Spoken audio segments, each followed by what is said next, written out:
가족의 신앙입니다. 오늘 가정의 달 마지막 주일 가족의 신앙 같이 은혜 받고 말씀을 받겠습니다. 가정에 있어서 여러 가지 필요한 요소들이 많습니다. 집도 있어야 되고 또 분위기도 좋아야 되고 가구도 있어야 되고 요즘 또 자동차도 있어야 되고 한 가족이 이렇게 살기 위해서 여러 가지가 필요합니다. 이제 그런 것들은 부차적인 것이고 중요한 것은 가족의 핵심이 누구냐 하는 것입니다. 핵심이 부부입니다. 이 가정의 주인은 남편과 아내라고 할 수가 있는데 우리는 그리스도의 가정이잖아요. 예수를 믿는 가정. 그리스도의 가정이란 그 가정의 주인이 남편과 아내가 그리스도를 어떻게 믿느냐에 따라서 결정이 되는 것입니다. 우리는 그리스도의 가정이기 때문에 주일은 예배를 드린다. 그리스도의 가정이기 때문에 주일날 하나님 앞에 나와서 예배를 드리는 겁니다. 먼저 그리스도의 가정을 말하기 전에 선행되어야 할 것이 있는데 그리스도인이란 누구인가? 가장 기본이 되는 것이 그리스도인은 누구인가 하는 것입니다. 그리스도인이 모여서 한 결합체가 된 것이 바로 가정 믿음의 공동체가 된 것입니다. 신앙 공동체를 형성한 것입니다. 그래서 이 가족의 신앙 이전에 나의 신앙, 그리스도인이란 누구인가를 우리가 잠시 생각해 볼 필요가 있습니다. 나는 그리스도인이라고 할 때에 친구가 너는 예수를 믿는데 그리스도인이 누구냐? 물을 때 답을 빨리 할 수 있는 갑자기 물을 수가 있는 겁니다. 사도행전 11장 26절에 보면 제자들이 안디옥에서 그리스도인이라고 불리워지게 됩니다. 그리스도인이 어떤 사람이라고 물을 때에 그 첫 번째는 하나님이신 예수 그리스도를 인격이 변화된 사람이다. 예수님을 통해서 인격이 변화되었다 라고 할 수가 있습니다. 로마서 3장 23절에 보면 모든 사람이 죄인이라고 선포합니다. 예외 없이 많이 배운 사람이건 적게 배운 사람이건 누구인 간에 모든 사람은 죄인이라고 선언합니다. 그래서 우리는 죄인이에요. 죄인이기 때문에 하나님의 영광을 이룰 수가 없는 것입니다. 자신이 죄인임을 인정하고 예수님을 만날 때 놀라운 변화가 일어난다고 고린도 후서 5장 17절에 그리스도 안에 있으면 새로운 피조물이라고 했습니다. 그러니까 예수님을 통하여서 우리의 인격이 변화가 된 사람인 것입니다. 두 번째는 예수님을 영접해서 성령으로 말미암아 그 생활이 변화된 사람을 가리키는 것입니다. 인격의 변화가 되었고 다음에 생활이 변화가 된 사람이 그리스도인인 것입니다. 내가 예수를 믿으면 교회 다니면 좀 달라져야 되잖아요. 인격이 변화가 되고 생활이 변화가 있어야 되는 것입니다. 예수를 믿을 때하고 똑같다면 그는 그리스도인이라고 말할 수가 없는 것입니다. 그 옛 습관의 죄의 본능으로 살아가는 것이 아니라 새로운 성령의 요구에 따라서 자신의 삶을 살아가며 성결된 거룩한 생활을 꿈꾸는 사람인 것입니다. 하나님의 말씀을 갈급해야 하고 기도하고 싶고 그리스도인과의 교제가 즐겁고 또 죄를 멀리해서 살기를 원하는 사람, 이 생활의 변화를 말하는 것입니다. 이런 사람을 가리켜서 그리스도인이다라고 이야기를 하는 것입니다. 그리고 잃어버린 영혼에 대해서 불쌍히 여기는 마음을 가지는 상태인 것입니다. 내가 예수 믿기 전에는 내가 불신자였기 때문에 이렇게 몰랐지만 내가 예수를 믿고 보니까 이제 그리스도 밖에 있는 사람들이 불쌍해 보이는, 저 사람 내가 복음을 전해야 되겠다라고 하는 생활의 변화가 일어난 사람을 말하는 것입니다. 세 번째, 그리스도인이라고 할 때 성령 충만을 받아서 그 주위를 변화시키는 사람. 그래서 주위를 변화시키려고 하다 보니까 내 힘이 연약하고 내가 부족하다는 사실을 이렇게 알아서 좀 이렇게 하나님으로부터 능력을 받으려고 하는 그런 모습이 되겠습니다. 이 그리스도인이란 과연 어떤 존재인가? 예수님을 영접해서 인격이 변화되고 생활이 변화되고 그 주위를 변화시키려고 하는 사람을 가리켜서 그리스도인이다라고 이야기를 하는 것입니다. 이런 개체 그리스도인을 만나서 이제 가정을 이룬, 그래서 신앙, 가족 공동체가 되는 것입니다. 오늘 본문에 나오는 이 가족 신앙의 힘으로 탄생된 사람이 디모데였습니다. 디모데 후서는 바울이 순교를 앞두고 쓴 최후의 서신인데 이 굉장한 그런 일종의 어떤 그런 유서적인 성경책이 되겠습니다. 최후의 서신, 최후의 할 말을 기록한 성경책인 것입니다. 디모데는 바울의 이 제자로서 바울의 절대적 신임을 받는 자였습니다. 영적인 아들이라 할 정도로 끔찍히 사랑했던 사람입니다. 그래서 바울은 디모데를 생각할 때 하나님께 감사한다고 했습니다. 3절에 보면 쉬지 않고 너를 생각한다 그랬습니다. 조상적부터 섬겨오던 하나님께 감사한다고 했습니다. 4절에 보면 바울은 디모데를 생각할 때마다 기쁨이 가득하다고 했습니다. 이렇게 감사와 기쁨이 넘치는 이유는 디모데의 믿음이 거짓이 없는 참된 믿음이었기 때문인 것입니다. 거짓이 없는 믿음이란 예수 그리스도의 십자가의 죽음과 부활의 사건을 믿는 정통적인 그런 기독교 신앙을 의미하는 것입니다.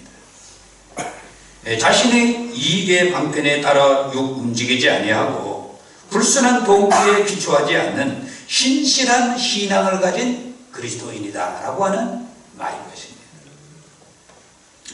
5절에 보면 이는 내 속에 거짓이 없는 믿음이 있음을 생각합니다. 바울이 거짓이 없는 믿음과 신앙을 가지게 된 것은 우선 올바른 가정교육을 통해서 왔다고 말씀하고 있습니다. 바울은 디모데의 외할머니 로이소와 어머니 유니게의 믿음을 알고 있었습니다. 이 두 모녀의 믿음은 독실한 신앙을 가지고 있었는데 처음에는 유대교 신앙을 가지고 있는 자였습니다. 바울이 1차 전도 여행 때 개종을 했거나 그 이후에 기독교 신앙을 가진 것으로 여겨지게 됩니다. 디모데의 믿음은 외조모와 어머니에게서 가르침을 받은 결과가 되겠습니다. 우린 여기서 기독교 신앙이 입각한 올바른 가정교육이 얼마나 중요한 결과를 가져오는지를 디모데의 가정을 통해서 우리가 배울 수가 있습니다. 한 신앙의 가정을 통해서 신앙이 계속 개성이 되고 전성이 되는 것입니다. 가족의 신앙을 결정하는 주체는 남편과 아내입니다. 서로 다른 개체가 만나서 이루어진 것이 가정입니다. 그렇기 때문에 그리스도인이란 무엇인가의 정립이 중요한 것입니다. 그리스도를 만나 인격이 변화되고 생활이 변화되어 다른 사람까지 변화시키려고 하는 사람이 그리스도인이라고 하는 것입니다. 아담 부부에게 문제가 발생했습니다. 우리의 선조. 그 문제는 아담이 하와를 올바른 길로 인도하지 못했기 때문인 것입니다. 하와가 잘못했더라도 아담이 잘 인도했더라면 그 부부는 죄를 더 이상 짓지 않았을 것입니다. 선악과를 왜 따먹었어요? 우리 같이 하나님께 회개합시다. 하나님께 나아갑시다. 하나님을 찾아갑시다 라고 했더라면 그 부분은 좋았을 것입니다. 인류의 운명이 달라졌을 것이라는 것입니다. 이 가정의 운명, 한 가문의 운명이 누구에게 달려 있습니까? 자신에게 달려 있음을 알아야 되겠습니다. 같이 해보겠습니다. 나에게. 우리는 그리스도인 개체가 이렇게 남편과 아내로 만났기 때문에 서로 그리스도의 가정을 만든 것입니다. 그래서 이 나의 신앙이 자신의 신앙이 핵심입니다. 굉장히 중요합니다. 남편이 좀 실수를 했거나 아내가 좀 실수를 했거나 누가 실수했을 때에 품어주는, 인도해주는 우리 그리스도를 모시고 사는 사람이기 때문에 인도해주는 그런 자세가 필요한 것입니다. 험담하기보다는 잘못했다고 지적하기 전에 먼저 아내를 품어주고 남편을 품어주는, 자녀를 품어주는, 그것이 바로 그리스도의 가정인 것입니다. 우리가 살고 있는 인간의 세계는 많은 문제점을 알고 있습니다. 더구나 정보의 발달로 이 지구촌이 한 가족이나 한 어떤 공동체나 마찬가지입니다. 금방 알게 됩니다. 가정의 세계도 우리가 그리스도를 믿지만, 그리스도의 가정이지만 사실은 내용을 듣다 보면 많은 문제점을 안고 있습니다. 분노, 염려, 초조, 미움, 짜증, 이런 그 감정들이 계속 이렇게 오고 가고 있습니다. 이 가정 생활에 가정에 큰 피해를 주는 중에 하나가 감정의 폭발입니다. 우리가 이제 그리스도의 가족으로서 제일 잘 조심하고 다뤄야 될 것들이 감정이 폭발하는 겁니다. 같이 볼까요? 감정 폭발. 감정 폭발. 네. 우리는 예수 믿기 이전부터 불신자였기 때문에, 죄인이었기 때문에 이 감정을 다 가지고 있습니다. 그리고 우리는 이제 그리스도의 가정이기 때문에 폭발하지 않도록, 드러나지 않도록 잘 관리해야 되는 것입니다. 이 감정의 폭발로 가장 사랑하는 사람에게, 본의 아니게 상처를 입힐 수가 있는 거예요. 우리에게 신앙이 필요한 것은 연약하기 때문인 것입니다. 우리 연약함을 통해서 역사하시는 하나님의 은혜를 볼 수가 있어야 되겠습니다. 할렐루야. 우리 가정에, 부부 사이에, 이 가정 공동체에 하나님 은혜가 임하도록 계속 우리는 관리를 해야 되는 것입니다. 그래서 감정이 폭발하지 않도록, 감정이 수그러지도록 만들어야 되는 것입니다.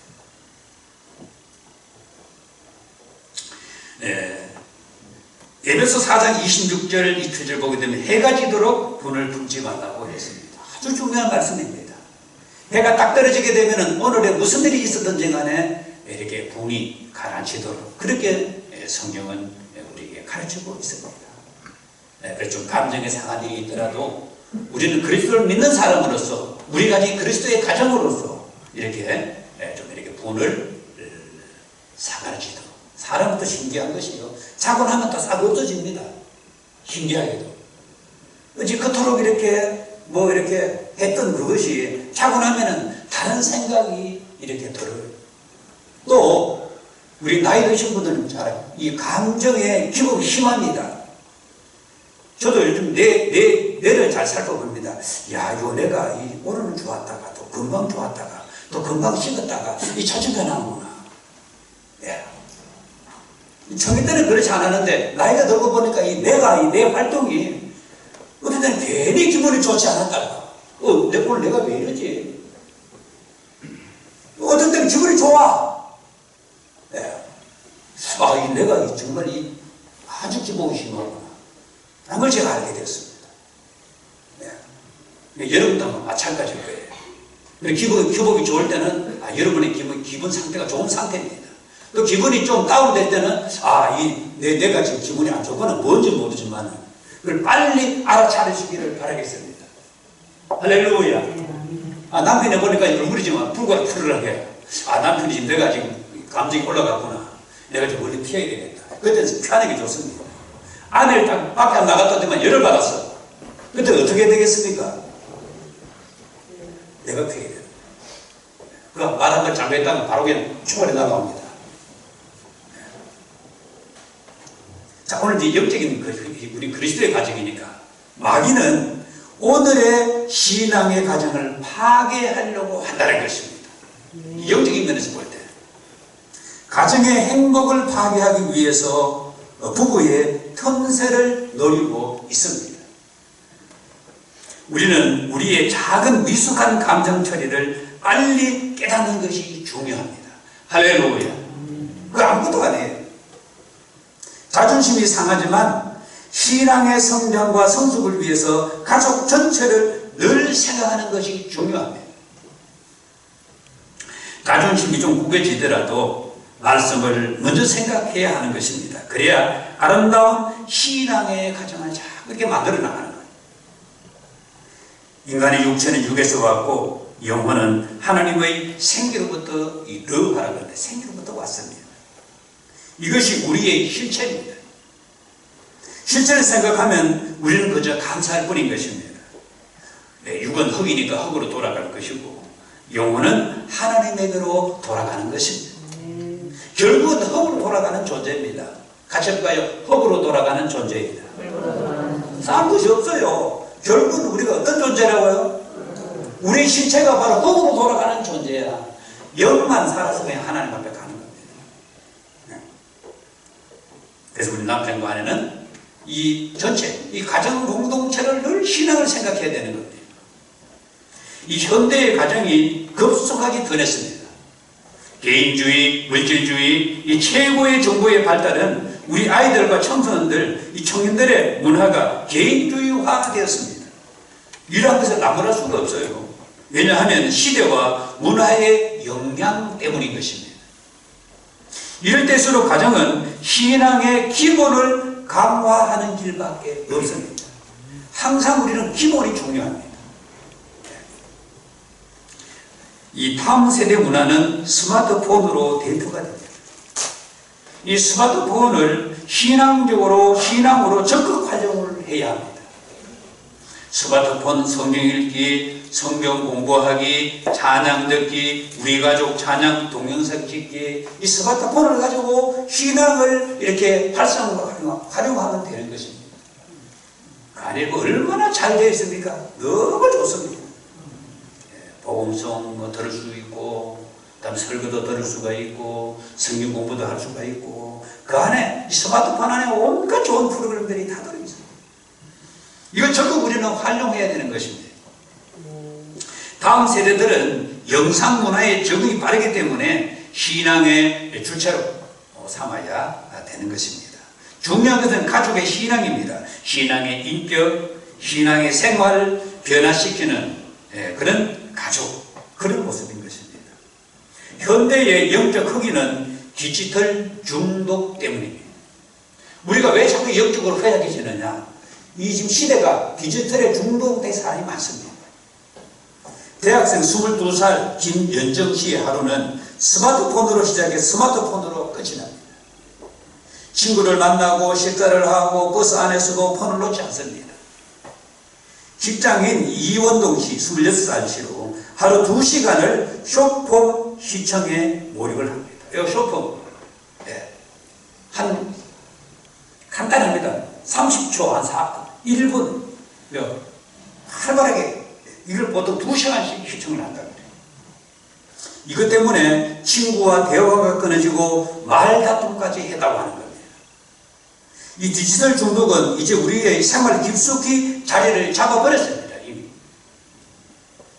이 과학기술정보통신부가 스마트폰 의존 실태조사에 따르면 국내 스마트폰 이용자 가운데 22.9%가 과의존 위험군으로 나타났습니다. 이게 거의 23%가 위험 상태에 도달했어요. 너무 많이 스마트폰을 해가지고. 특히 청소년층 10세에서 19세는 과의존 위험군이 42.6%로 지게 됩니다. 이렇게 청소년들 10대에서 19세까지 조사했는데 무려 43%입니다. 과의존 이 중독 상태가 심각해요. 유아 아동청에서도 3세에서 9세, 10세 이하의 비율도 무려 25.9%입니다. 너무 그 부모들이 일찍 애들에게 스마트폰을 줘가지고 25% 정도 중독된 상태예요. 그거 없이는 못 사는 거예요, 이제. 그래서 교회에서는 발빠르게 회복 치유 세미나를 지금 교회들이 열고 있습니다. 오늘의 교회 같은 교회도 보면 벌써 이렇게 이런 아이들을 치유하기 위해서 세미나를 열고 있어요. 어떻게 이런 아이들을 놔두면 안 되니까. 왜 청소년들이 미디어에 중독이 되었는가? 내면의 결핍을 채우려는 영적 결핍 때문이라고 진단을 내렸습니다. 영적으로 허기져 있기 때문에, 영적으로 이렇게 문제가 있기 때문에 그들이 이렇게 거기에 빠진 거예요. 스마트폰에 중독이 됩니다. 그래서 이 스마트폰 중독된 이 치유는 아동 청소년들의 자존감 높이기, 노력하면 절대로 안 됩니다. 단절이 됩니다. 그리고 이 가족, 사회적 지지 높이기, 인지 행동, 행동적 치유 기법 활용하기, 스포츠 예술 활동에 적극 참여. 이런 면에서는 야구 경기 가는 것도 괜찮아요. 야구 경기 활동하는 거 스마트폰 잘 안 보거든. 막 응원한다고 막 이렇게 하니까. 다른 게임하기 이런 거, 다른 거 하기 이렇게. 좀 상황을 바꿔야 돼요. 스마트폰을 뺏는 것이 아니라 기계 없어도 충분히 괜찮은 존재라고 하는 믿음을 갖게 해줘야 한다는 것입니다. 현대의 가족이 스마트폰이라고 하는 이 기계만 쳐다보고 있는 현상을 우리 쉽게 볼 수가 있습니다. 그러면 카페에 가보십시오. 버스 타고 가다가, 차를 타고 가다가 옆에 뭡니까? 타는 데 보면 전부 다 스마트폰 보고 있어요. 부부 사이도 보면은, 저희 부부가 이래 카페 한 번씩 가보면은, 다른 부부도, 부부가 다정스럽게 나왔으면 대화를 하고 이렇게 해야 되는데, 다 스마트폰 하고 있는, 지는 지도는 안 하고 공공모임, 버스, 지하철 전부 스마트폰을 보고 있습니다. 가히 신앙에 우리는 위기 시대에 살고 있습니다. 문제는 디지털 중독으로 인한 스트레스 장애, 외상 장애, 신경계, 목뼈, 손목 등으로 인한 고통을 받는 사람들이 많다는 사실입니다. 기독교인이 비신자보다 외상으로 인한 영적 충격이 크다고 책임한 성신여대 심리학 교수가 지적을 했습니다. 불신자보다 우리가 예수 믿는 그리스도인 우리가 더 영적 상태가 충격이 크다는 거예요. 갑작스러운 외상의 충격은 영적 혼란과 분노가 찾아와서 가족 전체가 고통을 당할 수가 있다고 했습니다. 가족의 신앙을 다시 정립하고 돌아볼 때인 것입니다. 이 디모데의 신앙이 이렇게 2대에 걸쳐서 다져진 가정의 신앙 열매였다는 것입니다. 5월 가정의 달, 가족의 신앙이 중요합니다. 우리는 그리스도인으로 행복한 가정을 만들어야 되는 것입니다. 할렐루야. 예수님이 중심이 되는, 그리스도가 중심이 되는 가정을 우리는 만들어야 되는 것입니다. 가정에 사랑과 믿음의 꽃을 피워야 하는 것입니다. 가족의 신앙이 남편과 아내로부터 시작된다는 사실을 꼭 기억해야 하겠습니다. 기도하겠습니다. 5월 마지막 주일 가정의 달 오늘 이